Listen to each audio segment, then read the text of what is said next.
ለቤተሰቡ ጊዜ የሌለው ሰው፣ ለእናቱ ጊዜ የሌለው፣ ለአባቱ ጊዜ የሌለው፣ ለዘመዶቹ ጊዜ የሌለው።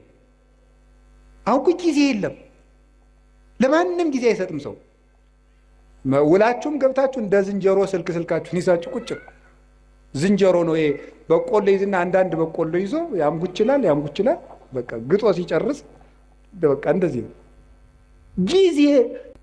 በቀኝ የተሰቀለው ወንበዴ መንግስተ ሰማያትን የወረሳት በ3 ሰዓት ዝግጅት ነው።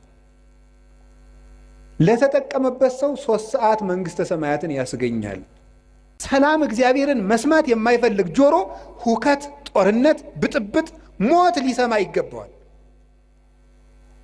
በየቀኑ ይህን የምንሰማበት ምክንያት ለእግዚአብሔር ጆሮ ስለሌለን፣ ለእግዚአብሔር ዓይን ስለሌለን ነው። ለእግዚአብሔር እግር የለን። እግሮቻችሁ የት ነው የሚሄዱት? የሚፈጥኑላችሁ ወዴት ስትሄዱ ነው? ቤተክርስቲያን ሲሏችሁ አያደርሳችሁም። እንዲሁ አይደረስ እኮ ነው።